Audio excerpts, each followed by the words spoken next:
Hello fellow cyborgs, today I would like to show you my cat book collection. So I'm just going to go through this higgledy-piggledy. First I'm going to show you the books I have read, tell you a little bit about them and what I rated them, and then I'm going to show you a couple books I have not read yet. This is Fudoki by Kaij Johnson. I recently buddy read this in June with Sabrina from Unmanaged Mischief.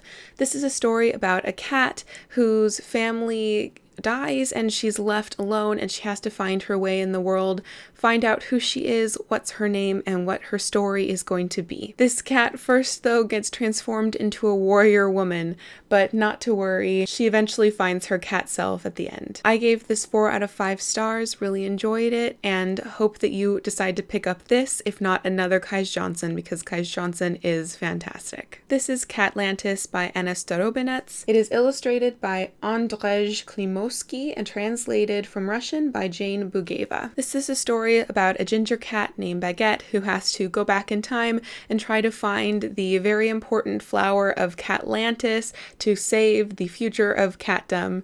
This has some racist undertones to it, which is problematic, but I still really enjoyed the reading experience because apparently I'm just an awful person.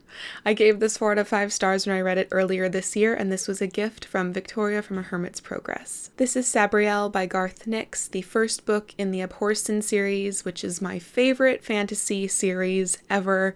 I love the Old Kingdom and Ancelstier and the magic system and the death system mythology.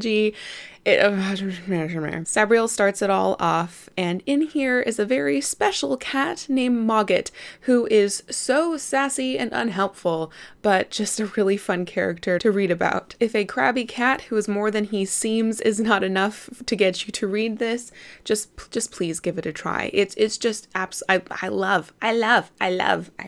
I love you. This is The Cat and the Moon and Other Cat Poems, put together by the British Library.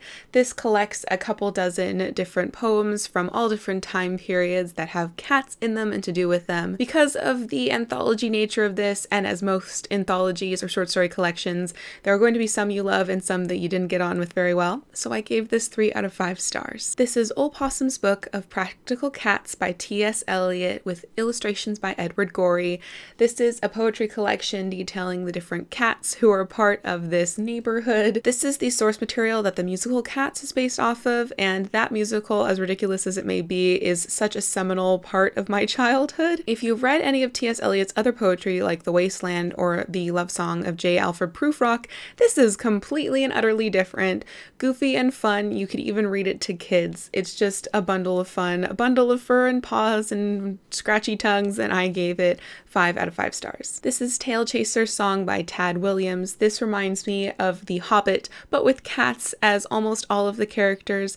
This has a really great mythology, a really interesting, I think they call the squirrels the Rick Chick Chick, because that's the sort of sound that they make. It's just absolutely great. If you love books about cats and you want a Watership Down but with cats, this is what I would recommend you try. Tail Chaser Song. This is Miss Hazeltine's Home for Shy and Fearful Cats by Alicia Potter with illustrations by Brigitte Siff. I picked this up while I was in Scotland a year ago. This is a really sweet story with really delicious end papers and illustrations. The illustrations are in a muted sort of tone, and they're not the best, but I think they work with this story. And this is about Miss Hazeltine, who has a home for cats that just can't quite get on with their families, and they need a home that's full of patience and kindness, and that's what Miss Hazeltine can provide for them. But unfortunately she gets into some trouble and her shy and fearful cats have to get her out of it.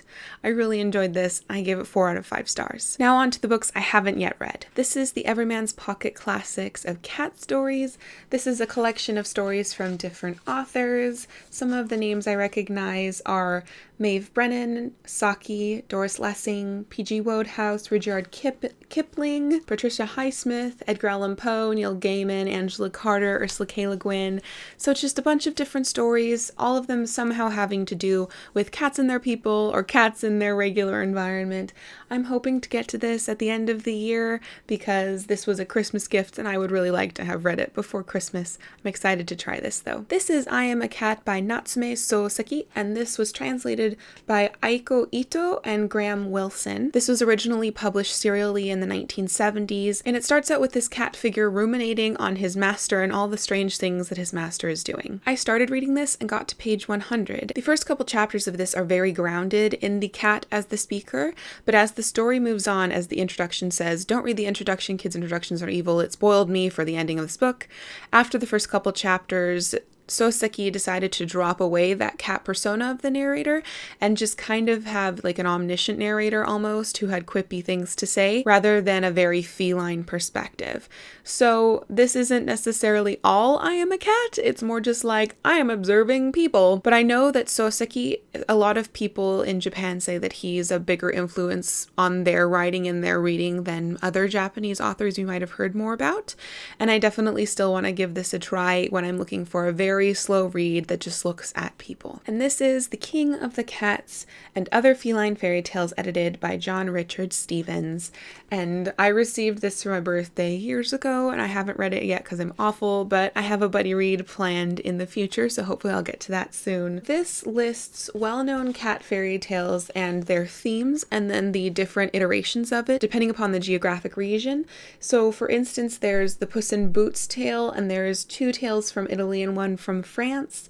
There's Dick Whittington and his cat, and there is an English, German, Italian, Persian, Norwegian, and Icelandish versions. And then there's also a section of lesser known cat fairy tales where they're just etc. sort of tales that don't necessarily have a main theme that's carried throughout different regions. I'm really excited to pick through this because I love stories that are about cats or contain cats, and though reading fairy tales isn't my favorite, I think that a buddy read is going to be a really nice way for me to read some fairy tales and hopefully enjoy them more than I usually do. So those are all of the cat books that I currently own, have read, or hope to read. Please let me know in the comments down below if you have any recommendations for me, or if you have any comments on the books that I have shown you today. Thank you for watching, and until next time, continue to be lovely.